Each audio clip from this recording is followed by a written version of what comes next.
The next topic is the benefit-cost ratio. So the method of selecting alternatives that is commonly used by government agencies for analyzing the desirability of public projects is known as the benefit-cost ratio. Okay, so the benefit cost measures how economically desirable a project is. Okay, so based from the title itself, no, yung method na to, it measures yung benefit na ibinibigay. Kunwari, meron tayong project, we will measure here yung benefit na kayang ibigay, especially sa public, over its total cost, no? Kasi ang ginagamit kasi natin dito is public funds. So, dapat lang magbigay siya ng malaking benefit, okay? That will compensate yung total cost na ilalabas ng government, okay? So, benefit cost ratio. We want here na dapat if the government agency maglalabas siya ng pera, number one is dapat mabenefitan niya yung public. Okay? So, with the use of this government fund, no? Ang gusto kasi natin is mabenefitan yung public. Okay? But, yun nga, sad to say, no? Decisions are sometimes being influenced by politics or personal preferences. Kaya, yung benefit, it's not for the public, but for, okay? Sige, so we have here yung benefit cost ratio, ginagamit siya because it shows measurable data, no? It sets kumbaga, a clear rule for decision making, or let's say transparency, ika nga, okay? So the benefit cost ratio. So it also introduces objectivity in the economic analysis of public sector evaluation, thus reducing the effects of politics and special interests. Okay. So the benefit cost ratio, here are the terminologies or yung mga, let's say, these are the factors, okay, na kailangan natin for the analysis. Okay, so number one is the costs. So if we say cost, these are the estimated expenditure to the government entity for construction, operation, and maintenance of the project, less any expected salvage value. So cost, outflow. Okay, so these are the outflows. Hindi kailangan dito yung salvage value. Outflows lang. Costs. Next, we have here the benefits. So advantages to be experienced by the owners or by the public. Okay, benefits. So these are the positive gains or the advantages that result from the project. Okay, so commonly yung owner dyan is the government or the agency. Okay, or the public users. Next, these benefits. So these are the negative impacts naman, negative impacts or the undesirable outcomes that may occur if a project alternative is chosen.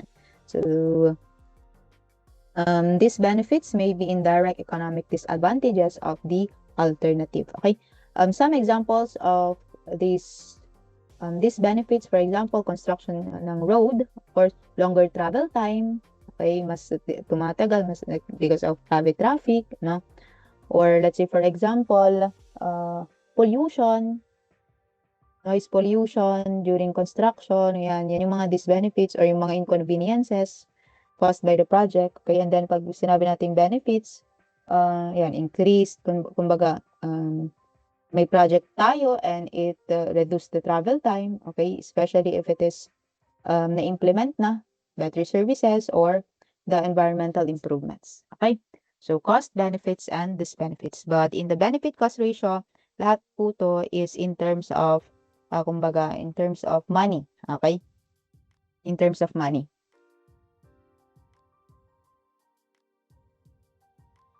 So, ito po yung kanyang ating formula. The benefits minus disbenefits divided by costs. So, the decision guideline is very simple.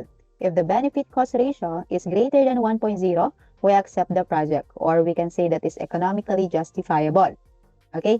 And then if B all over C is lesser than 1.0, the project is not economically acceptable. Okay? So dito, ang gusto natin is dapat mas malaki yung, ayan, paano pag maging greater than 1? Dapat mas malaki yung numerator, di ba? Mas malaki dapat yung benefits na ibinibigay niya compared doon sa costs. Okay? Para masabi natin na the project is good or the project is economically justifiable. But if, kailan nagiging lesser than 1 yan? If the denominator or if the costs is greater than the benefits. Okay? So, pwede nating i-conclude that the project is not economically acceptable. Okay? Although, kumbaga, okay siya, okay yung project, but isa lang kasi yung tinitignan natin dito in the side of engineering economy. This is the economical acceptability of the project. Okay, we are just looking on the economic side, okay, economic side of a certain project. Okay, so let's have here short illustrative problems kasi madali lang naman yung benefit cost ratio. Okay, we will be determining the cost, the benefit, and then the disbenefit. Okay, number 1. A non-profit educational research organization is contemplating an investment of 1.5 million in grants to develop new ways to teach people the rudiments of profession. Okay, so we have here 1.5 million. So technically, that will fall under our cost, right? Cost. The grants would extend over a 10-year period. Okay, 10-year period. And would achieve an estimated savings of 500,000 per year. Okay, so meron tayong savings. So that savings will fall under the benefit, right? Kasi nakatipid tayo, benefit. So 500,000 per year. Okay, in professor's salary, student tuition, and other expenses. The program would be an addition to ongoing and planned activities, thus an estimated 100,000 a year would have to be released from other program to support the educational research. Okay. So, meron daw tayong investment, and then yung investment na yon, it will help develop new ways for the teaching. Okay? So, to teach people. Now, if nag-invest daw tayo doon, makakasave tayo ng 500,000 per year sa sweldo ng professors, sa tuition ng student, and other expenses. Now, ongoing program siya. Ongoing program. So, para daw maituloy-tuloy yung lahat ng activities and program, kailangan natin ng 100,000 per year. Okay, now, yung 100,000 na yun is kukunin natin sa ibang program.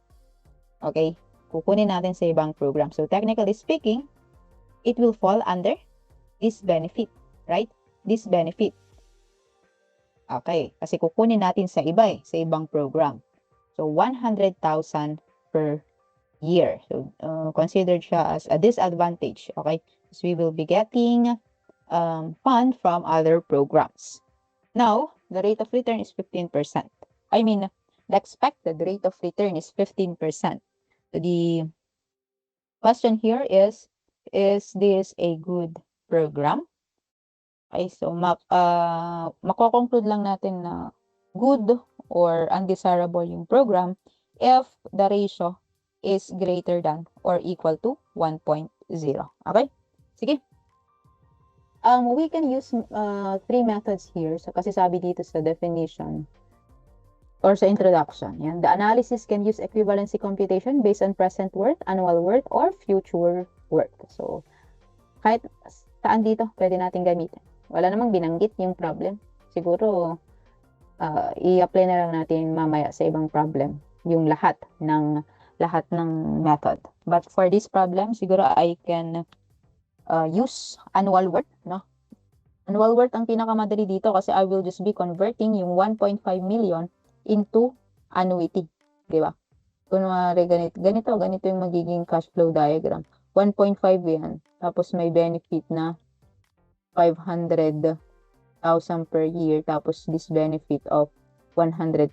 Di ba? Parang ganyan. So, naka-annuity na yan. Ito na lang, i-convert natin siya into its yearly basis para naka-per year din. Di ba? With the use of annuity. Okay? Let's have the annuity. So, P is equal to A, 1 plus I raised to N minus 1 all over I, 1 plus I raised to N. So, ang P natin dito is 1.5 million is equal to A. 15% yan. So, 1.15. N natin is 10 minus 1 all over 0.15. 1.15 raised to 10. Okay. So, ang annuity natin dito is equal to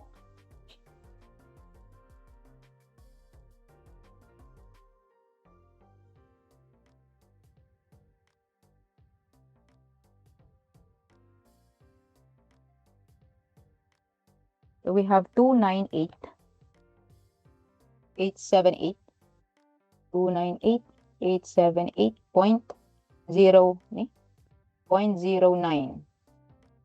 Okay, so yan yung annuity. Nakapeso yan. 298,878.09 pesos. Okay, annuity. So, in a yearly basis. Okay. So, BL over C ratio na tayo. Benefit cost ratio. We have benefit minus this benefit divided by the total cost. So, the benefit here is 500,000. This benefit, 100,000 divided by cost.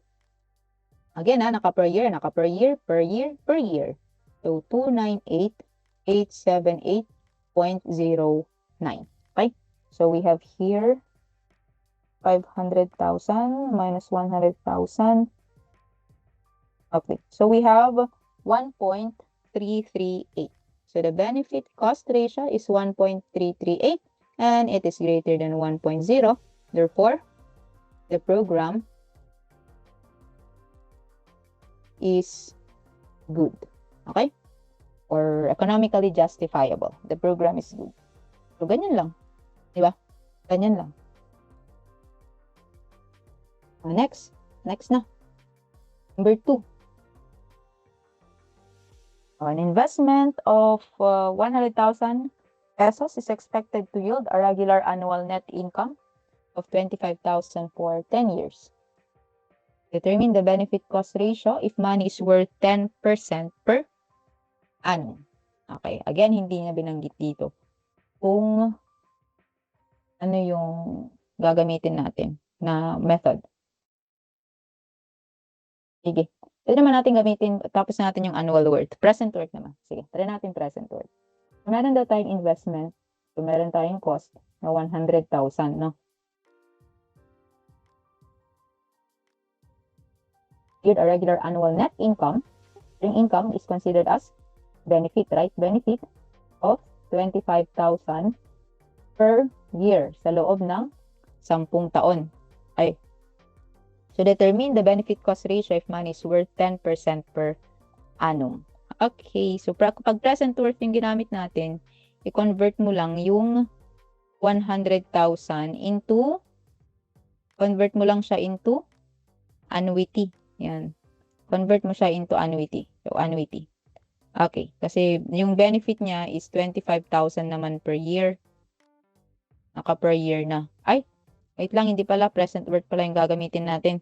So, pag present worth, guys, pag present worth, hindi na natin i-convert sa 100,000. Yan yung present worth niya. Ang gagawin natin, si 25,000, i-convert natin siya into present worth. Okay, pabaliktad. Okay? So, the benefit cost ratio, pwede natin i-diretso actually. Benefit cost ratio. Ilan yung benefit? Benefit is ito, 25,000 per year. Pero kunin natin yung present worth with the use of annuity. Di ba? So, yung P is equal to A, 1 plus I raised to N minus 1 all over I, 1 plus I raised to N. Ayan. Ito yung 25K mo. So, P, yung hahanapin natin. So, diretso na natin dito. So, 25,000, 1 plus I, 0.1. Ilang taon? 10 minus 1 divided by 0.1 multiplied by 1 plus 0.1 raised to 10. Okay, yan yung benefit. Walang this benefit. Walang binanggit anything about this benefit. Kaya 0. Okay, divided by the total cost. Present worth. Guys, present worth tayo Present worth. Present worth of 100,000 is 100,000. So, the benefit cost ratio is just equal to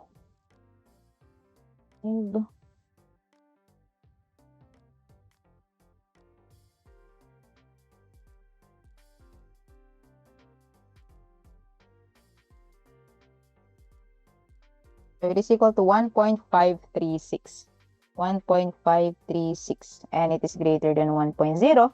Therefore, the investment is justifiable. Or is good. Okay? Yan.